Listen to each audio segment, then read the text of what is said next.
Oi, pessoal, tudo bem? O Paulo Bertaglia aqui novamente no famigerado Prosa com o Bertaglia. Hoje estamos trazendo um tema fantástico para o mundo logístico, supply chain, que é a logística Lean, ou a famosa logística enxuta.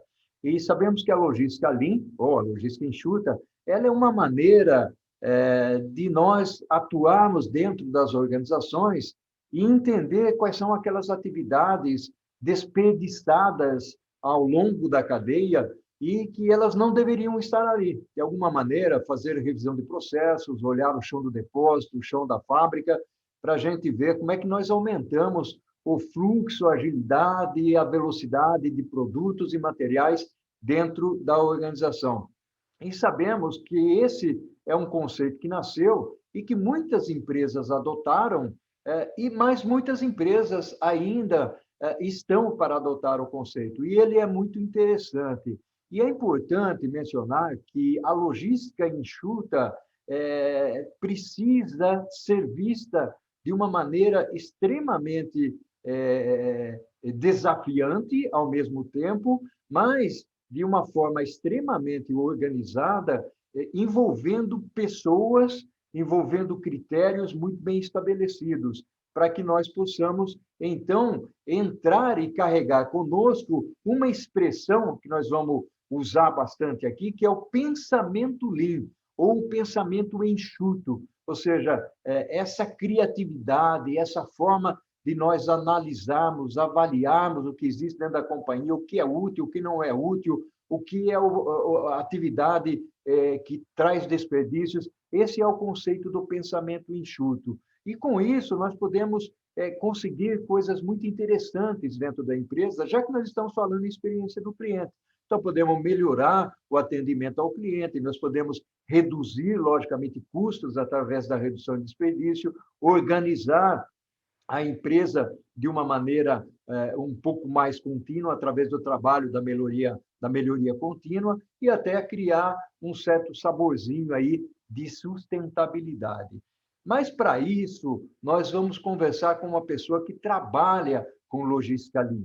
Nós vamos falar com o Paulo Tavares, e ele está lá em Campinas, São Paulo. Oi, Paulo, tudo bem? Estamos aqui de volta com o nosso famoso Prosa com Bertaglia. Dessa vez nós vamos falar sobre logística Lean. E, Paulo, fala um pouco para a gente dos princípios Lean na logística. Fala um pouquinho de você primeiro, né? Um abraço, Paulo, seja bem-vindo. Vamos lá, professor Paulo, muito obrigado. Ó, agradeço bastante, professor. Não consigo, né? Te chamo de professor Bertaglia, estou sempre, né? Desde que nos conhecemos. Fique à Então, muito vontade, meu obrigado aí amigo. pelo convite para participar do Prosa com Bertaglia. É um imenso prazer poder colaborar com a disseminação do conhecimento, como o senhor tem feito de uma maneira muito profissional, muito desafiadora nesse nosso mercado, né? Com informações sérias. E para a gente começar a falar sobre o Lean, nós precisamos entender primeiro, ou pensar, começar a refletir, por que eu tenho que pensar Lean nas minhas operações logísticas, né? Quais são os desafios que nós temos aí no mundo? Nós sabemos já desde sempre, né, que na época se começou a falar de globalização, isso veio um pouco depois do pós-guerra, a gente tem uma transformação muito interessante na logística com o desenvolvimento dos negócios e da comunicação, da informação, dos computadores. E o nosso mundo ele está se tornando cada vez mais acelerado. Nós temos uma complexidade muito grande de informações, uma complexidade muito grande de interações do nosso mercado consumidor, dos nossos modelos de negócio que estão se transformando frente a essa conectividade, frente a essa disponibilidade de informação e interação dos usuários, e nós precisamos fazer diferente. Se nós queremos nos manter e isso, independentemente se nós estamos pensando em uma estratégia de marketing, numa estratégia de negócios, numa estratégia de crescimento, se nós queremos nos manter nas nossas empresas, nos nossos empregos e queremos deixar uma contribuição aí para o mundo a partir do nosso trabalho, nós precisamos começar a enxergar de que maneira nós oferecemos valor para o nosso mundo, né, para os nossos clientes, para as nossas operações. Então, é nesse momento que eu começo a pensar na logística Lean, no gerenciamento Lean da minha cadeia de suprimentos, no pensamento enxuto, como uma maneira de maximizar o valor para o meu cliente.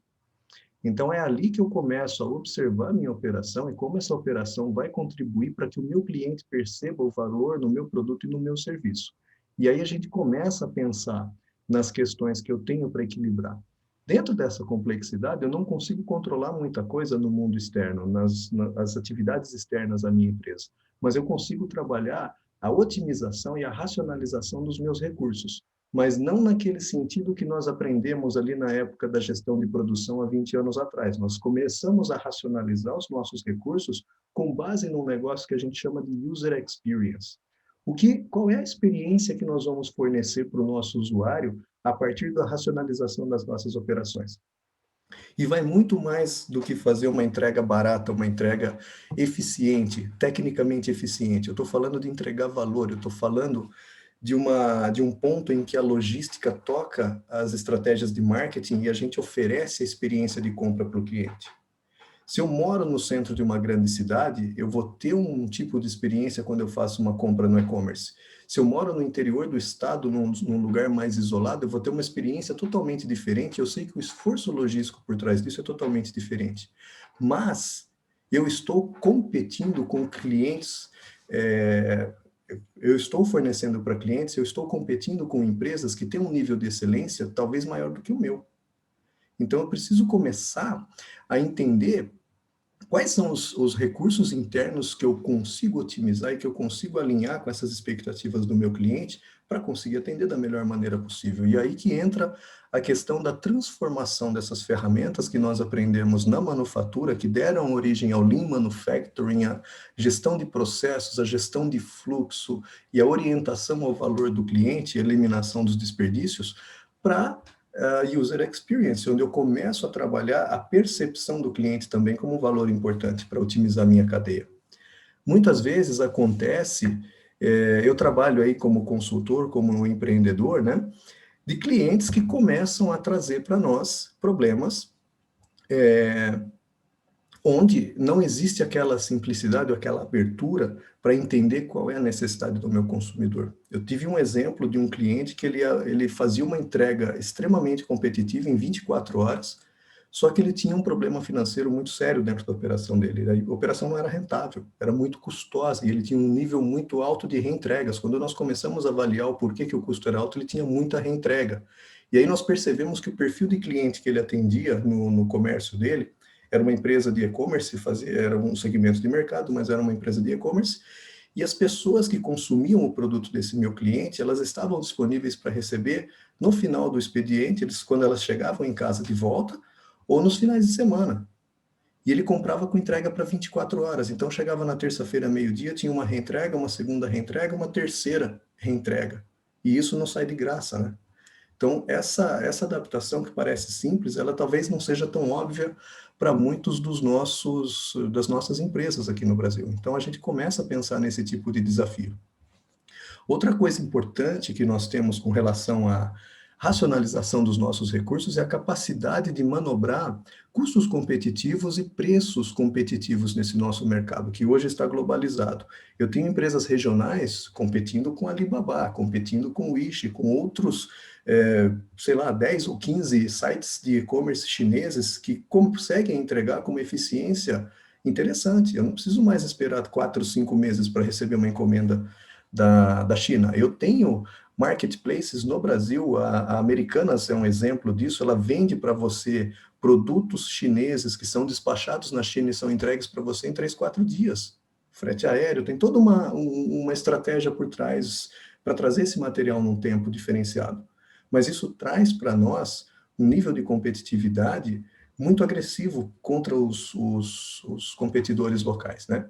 Então, quando eu começo a pensar na minha operação logística, de modo a alimentar todos os meus recursos de maneira eficiente, alinhar todas as entregas desses recursos e da performance para os valores do meu cliente, eu começo a otimizar um fluxo de processo contínuo para essa operação, seja nacional ou internacional, eu estou desenvolvendo pensamento Lean, gerenciando a minha operação a partir de conceitos enxutos da manufatura, mas eu estou falando de logística Lean nesse caso.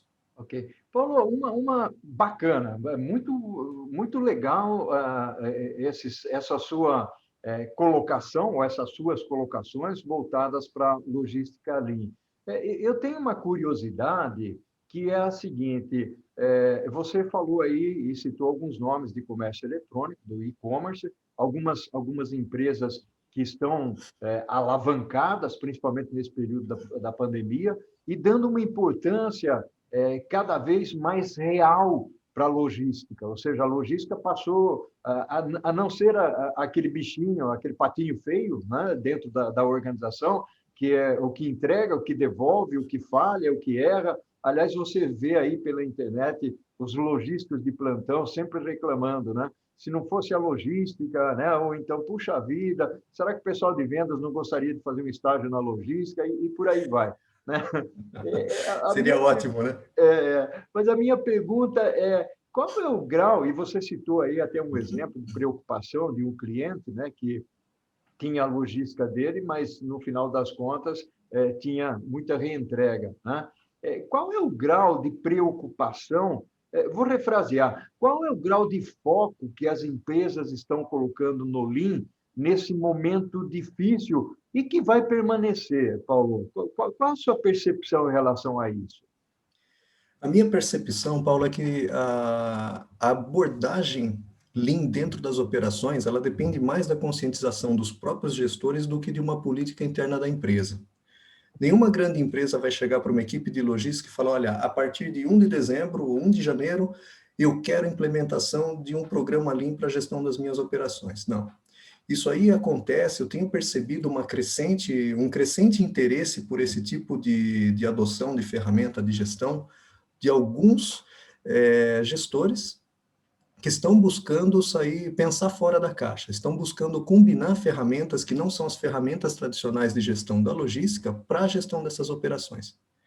Então, o desenvolvimento do pensamento Lean, a gente chama Lean Thinking, né, que surgiu lá na gestão Toyota de produção, ele vem sendo adotado por algumas práticas. Eu tenho observado um crescimento muito grande com o pessoal de gestão de projetos. É muito legal usar Kanban para gestão de projetos, atividades e algumas aplicações de projetos específicos, mas esses benefícios eles acabam contagiando positivamente gestores de outras áreas. Então, essa questão da adoção do pensamento Lean dentro da logística, ela tem crescido, mas ela depende mais dos gestores quererem desenvolver equipes Lean, ferramentas Lean, processos mais enxutos, para entregar melhores resultados, entregar reduções de custo, entregar maior eficiência na ponta, do que uma adoção estratégica no alto nível das empresas. Isso não está vindo de cima, está vindo do meio, que é a nossa parte de gestão operacional. Olha que bacana, muito, muito legal. Você usou aí, eu também usei anteriormente o famigerado pensamento enxuto, né? A gente fala manufatura enxuta, logística enxuta. A palavra enxuta, às vezes, fica meio estranha, né? Nesse nosso diálogo, né? Mas é a forma como nós entendemos esse processo. Paulo, por incrível que pareça, o nosso primeiro tempo aqui ele está se esgotando, né? O prosa ou a prosa, ela é tão gostosa, né? Eu estou tomando aqui uma água, não sei se você pegou aí um cafezinho, né? Para tomar, né? Nós ficamos aí um longo tempo tentando marcar, agendar um cafezinho virtual e o famoso Covid-19 fez um enorme bloqueio aí nesse nosso cafezinho, onde a gente ia fazer uma troca de livros, né? Você ia me dar o seu livro, eu ia dar o meu livro para você. Mas tudo bem, o correio vai fazer essa parte, não vai ter muito jeito. Né? Nós vamos interromper aqui, fazer um breakzinho, tá bom? E aí nós vamos voltar para o segundo tempo. Tudo bem para você? Vamos lá. Oi, Paulo, tudo bem, meu amigo? Estamos aqui de volta para conversarmos nesse segundo tempo aqui do Prosa com o Bertaglia. Paulo, você não falou de você, né, meu amigo? Você entrou lá, já foi. Aliás, você falou mais de mim do que de você. Fala um pouquinho de você aí para os nossos ouvintes e telespectadores saberem quem é o Paulo Tavares. O Paulo Tavares que é escritor também, né? Legal, é verdade, eu sou escritor, isso é verdade. Estou aí já foram 4 livros, professor. Bacana. E é engraçado, né? A alegria é tão grande de poder participar, tanto tempo, tantas vezes nós tentamos marcar esse café que eu acabei até me esquecendo, né? Peço até desculpas aí. Mas eu sou Paulo Tavares, eu tenho pouco mais de 23 anos de carreira na área de logística e supply, eu tive a oportunidade de trabalhar em grandes empresas e grandes corporações, e hoje eu atuo como consultor independente para várias empresas aí renomadas dentro da área de consultoria em logística e supply. Sou professor da Fundação Getúlio Vargas desde 2009, nos cursos de MBA, e o último livro, que é o que está trabalhando aqui nas nossas conversas, é o Logística Lean, onde eu trago aqui uma abordagem até então inédita, trazendo adaptação dessas ferramentas de manufatura para a gestão de operações logísticas de pequeno e grande porte. Ô, Esse Paulo, foi se o alguém último quiser livro da comprar nossa esse área. livro seu, se alguém quiser comprar o seu livro, onde que adquire? Esse livro ele está disponível na Amazon e nós temos também no site da editora, que é a editora Mundo Logística. Ah, maravilha. Muito Ele bom. está lá e já está na segunda reimpressão. Então, é um livro que tem saído bastante, tem feito aí diferença no trabalho de bastante gente aí pelo Brasil e pelo mundo, né? Teve algumas pessoas de fora já que compraram também. Isso Que me bacana. deixa muito feliz. É muito bacana, né? Porque aqui o nosso Prosa com Betaglia, o grande mote dele, o grande foco é disseminar conhecimento, né? E eu sei, né? Eu sei que escrever livro não é fácil, né? Não, Mas não vamos é. lá, eu queria para o segundo tempo agora, né? Vamos lá. Falando aí com uma autoridade no assunto, inclusive que escreveu o livro, eu queria dissecar um pouquinho mais o tema aí do Lean, né? E principalmente como endereçar, né, as perdas na cadeia de abastecimento, que você até mencionou um pouquinho aí da origem do Lean, né, que é lá no sistema de produção da famosa Toyota, né? Então, eu gostaria que Sim. você dissecasse um pouco mais o assunto para a gente, Paulo. A logística Lean, quando nós pensamos na formação de um gestor Lean, e aí eu chamo gestor Lean porque ele tem que ter enraizado na cabeça dele os princípios, as ferramentas e como fazer essa abordagem para tirar o máximo de proveito dos recursos que ele tem na mão, que ninguém tem recurso sobrando, seja financeiro, seja tempo, seja pessoal. Isso é um desafio muito grande para qualquer tipo de gestor. Então, normalmente, a abordagem começa a partir da necessidade de solução de algum problema específico. E esse problema geralmente está relacionado com a questão do custo. Mas lembrando lá no sistema Toyota, quando surgiu toda essa questão das ferramentas Lean, a Toyota ela estava ali num momento de pós-guerra, um momento de restrição muito, muito forte de recursos, de possibilidades de manter a produção funcionando, né? Era um mercado, o Japão era um mercado muito pequeno, o que o Japão consumia em um ano, os Estados Unidos consumia talvez em 3, 4 horas em um dia. Então era um desequilíbrio muito grande. Então aquelas questões de produção em massa, de volume, de processos grandes e largos, né? Isso era impossível no Japão porque a economia não tinha capacidade de absorver. Então isso foi a essência da criação desse sistema e o desenvolvimento ao longo dos anos. O sistema Lean, ele nasceu de um processo eterno de melhoria contínua. Essa melhoria contínua começou no primeiro processo de setup e veio sendo desenvolvido, trazendo todos os benefícios e chegando até o desenvolvimento das pessoas em algumas ferramentas que a gente trabalha.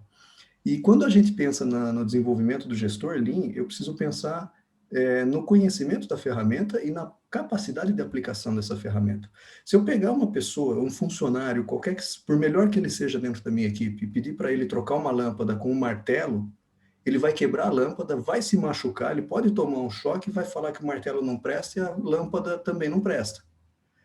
Ou a lâmpada é uma droga. Então, se eu aplicar a ferramenta errada no processo errado, no projeto errado, eu vou ter um resultado inconveniente e vou falar que o Lean não serve, que o Lean não presta, que o Lean não é uma ferramenta boa, porque eu estou aplicando da maneira errada. Eu não posso trocar uma lâmpada com um martelo. Então, da mesma maneira, quando a gente pensa na formação do gestor, a primeira parte é dominar as competências e as ferramentas do Lean. Então, eu começo lá dos princípios originais lá do sistema Toyota de produção, o Muda, o Mura e o Muri. Então, eu vou começar a pensar de um ponto de vista, olha, de novo eu vou olhar para o meu cliente. Quais são os pontos que geram valor para o meu cliente? Tudo que não está alinhado com aquilo é desperdício. Esse é o primeiro ponto. Segundo ponto, eu vou trabalhar o nivelamento para tratar os excessos, que também são desperdícios. E o terceiro ponto é o fluxo contínuo. para que eu tenha uma cadência, uma harmonização, uma suavidade dentro do meu processo e não crie gargalos e esforços adicionais por conta de desorganização minha. Então, esses 3 pontos, eles vão começar a fechar todas as outras novas abordagens que vão surgir. Eu não consigo pensar, por exemplo, num just-in-time sem a eliminação dos processos que estão sobrando, sem a otimização dos fluxos de processos, sem o treinamento das pessoas. Just-in-time não é só chegar na hora, eu tenho 1 milhão de coisas para organizar antes de colocar um just-in-time para funcionar. Seja numa empresa automotiva, seja numa empresa, por exemplo, de fornecimento de alimentos. Um restaurante japonês, por exemplo, não dá para fazer processamento grande em processo. É um tipo de produto muito sensível, ele tem que estar sempre refrigerado, o índice de contaminação é muito alto, eu tenho que ter um cuidado muito grande para conseguir manter a qualidade na cadência que os meus clientes vão consumir, porque eu ofereço variedade e eu ofereço qualidade. Então, isso se aplica fora da manufatura também. Quando eu começo a trabalhar esses 3 tipos de pilares, eu tenho, por exemplo, a questão da identificação do transporte. Eu tenho que trabalhar os excessos do meu transporte, tudo que eu transporto que não vai agregar valor à minha peça, ao meu produto, ao meu serviço, eu preciso eliminar. Nós estamos tendo um exemplo muito bom do home office. O quanto eu elimino de transporte desnecessário da minha casa para o escritório, isso gera valor. Nesse tempo, 2, 3, 4, eu estou em Campinas, uma reunião em São Paulo com um cliente, eu chego a levar 7 horas de deslocamento, por conta E do de volta, trânsito. é verdade. E hoje eu estou produzindo nesse momento. Uhum. Então, isso me dá uma geração de valor muito maior.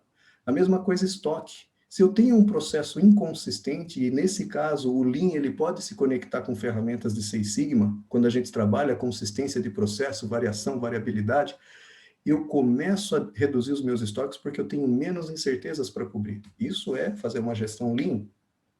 Questão de movimento desnecessário. Isso desde um processo de automação daquele robozinho que faz aquela gracinha para colocar a peça na máquina, até as movimentações das pessoas, dos processos, dos acessos dentro da minha operação. Quem trabalha com picking, com operação de warehouse para e-commerce, sabe o quanto é importante ter uma racionalização máxima da movimentação, da separação dos meus pedidos. Isso pode ser a diferença entre o meu custo de distribuição ser sucesso ou fracasso para a minha operação.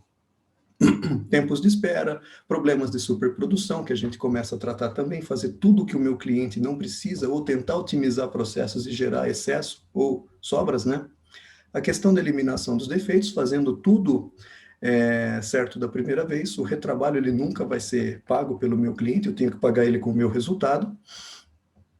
E aí a gente começa, pensando nesses princípios, né, nesses desperdícios todos, entender a importância da utilização dessas ferramentas. Se eu tenho um incômodo, se eu tenho um custo estourado, um indicador que está me mostrando que eu tenho um problema, eu preciso entender como atacar, como mapear. Eu começo mapeando esse problema, eu começo mapeando, entendendo a minha operação, para que eu possa fazer a solução do que a gente chama de causa raiz dentro do Lean. Como eu vou fazer isso? Vai ser um PDCA, um Ishikawa, um PDSA? Vou contratar uma equipe de Black Belts ou de Green Belts? Isso vai ser resultado da minha análise do problema. Eu preciso entender primeiro para saber como eu vou reagir, como eu vou estruturar a minha equipe, como eu vou abordar. Isso vai me trazer um hábito chamado melhoria contínua. A partir do momento que eu começo a olhar para isso, torna-se natural com as pessoas, para o meu time e até para mim como gestor, que eu busque sempre a melhoria do processo. Como eu posso fazer isso melhor com menos esforço, com menos recurso? Será que investir em automação é uma boa coisa?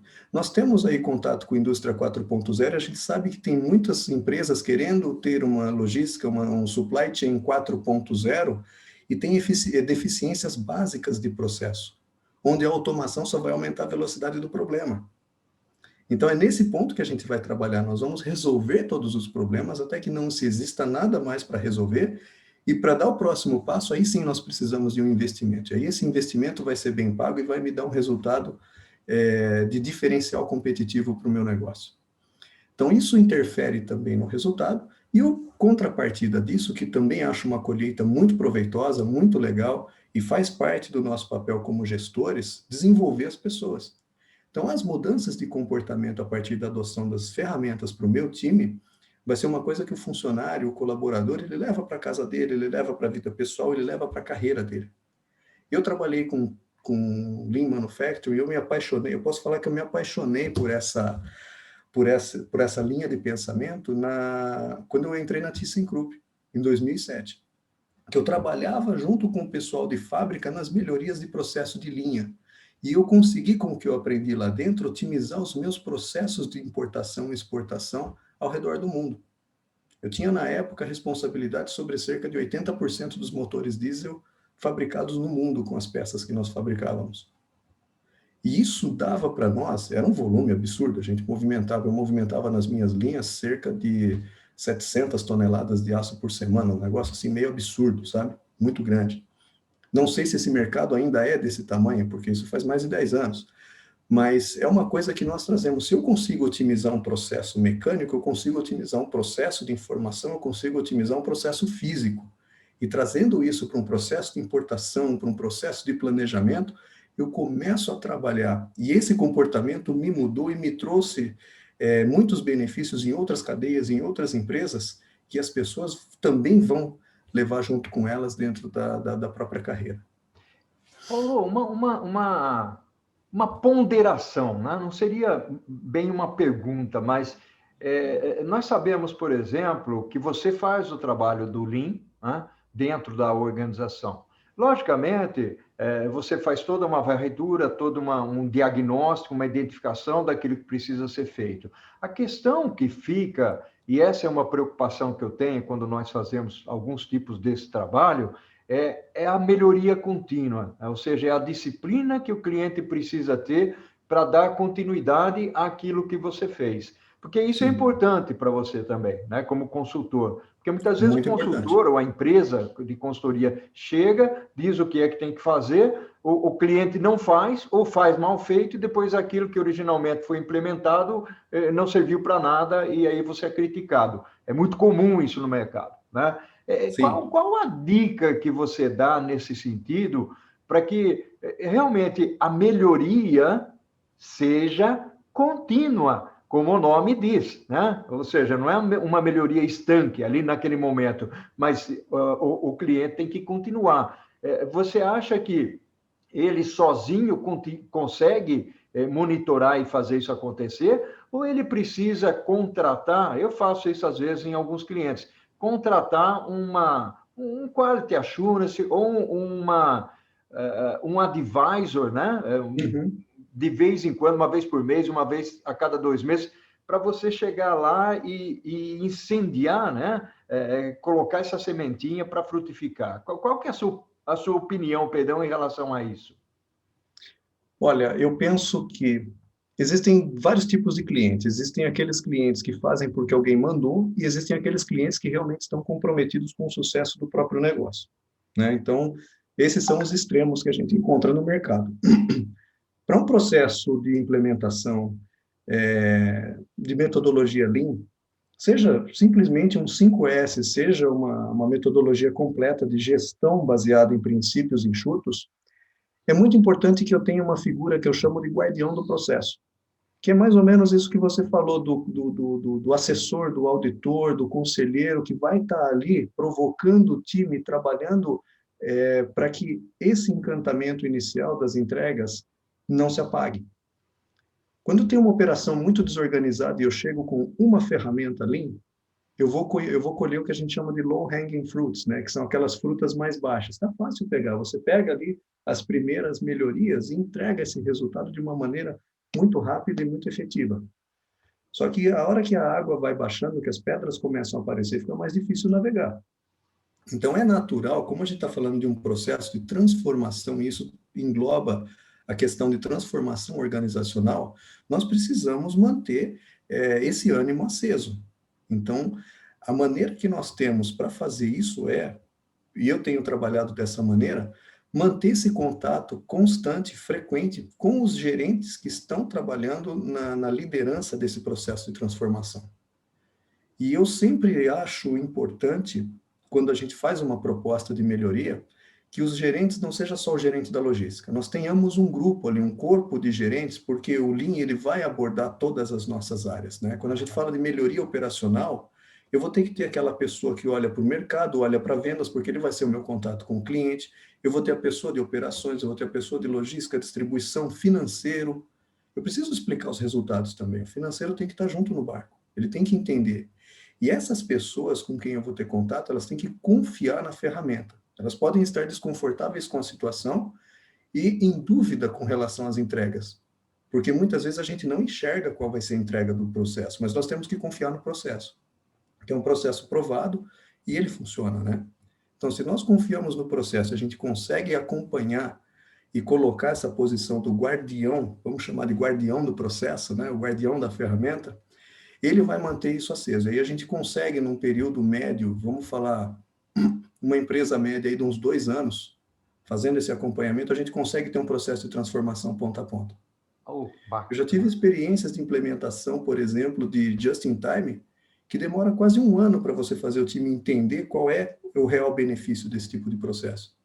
Pensa num processo completo de gestão, onde você vai ter que ter uma política, você vai ter que incentivar, desde o pessoal operacional até a alta liderança, a fazer esses tipos de melhoria, tirar as pessoas da zona de conforto. Isso é complicado. bacana, Paulo. Puxa vida, sensacional, né? Um prosa aqui, ou uma prosa, né? Que vale a pena pelo conhecimento, pelo reconhecimento com as pessoas que nos acompanham aqui. É fundamental. Nós estamos chegando ao final do nosso cafezinho aqui, da nossa Poxa, que aguinha. pena. Do segundo tempo. Você usou uma expressão aí que fantástica, eu usava muito quando eu trabalhava na Unilever, uma empresa fantástica para mim, que é o low hanging fruit, né? E depois eu fui para a HP, o long hanging fruit era usado, mas se usava mais o quick win, né? Ou seja, mas é tudo o que você está falando. Primeiro, vamos buscar os benefícios que estão ali próximos, né? E fazer com que eles, de certa forma, alavanquem o que vem depois. Paulo, um abração forte. Eu queria que você complementasse aí, rapidinho, né, a sua fala para o Prosa com Bertaglia. Joia. Só aproveitando fazer o gancho, você falou da HP, né? Uma das coisas que eu acho muito legal quando a gente tem esse processo de transformação, alguns gestores, eles utilizam esses quick wins, né, esses low hanging fruits, para vender o benefício da ferramenta. Quer saber como eu fiz isso e faço mais? Vem cá que eu te conto. Isso é gestão Lean, isso é você conseguir vender, né? É verdade. Mas, professor, eu fico muito feliz pela nossa conversa, gostei muito, um prazer. Podemos falar durante o dia todo, se deixar, né? E eu estou à disposição. Vamos falar mais, vamos nos aprofundar mais nesse assunto. Maravilha. Muito obrigado. E muito obrigado pelo convite. Tenha sorte aí, né? Se cuide. Essa pandemia está voltando, né? É muito triste isso. Nós esperamos aí, estamos esperando, né, fervorosamente a famigerada vacina, né, para que nós possamos sair às ruas e encontrar de uma maneira mais aberta, mais open, os amigos, tomar um cafezinho com os amigos, né? Com certeza. Paulo, um abraço virtual para você.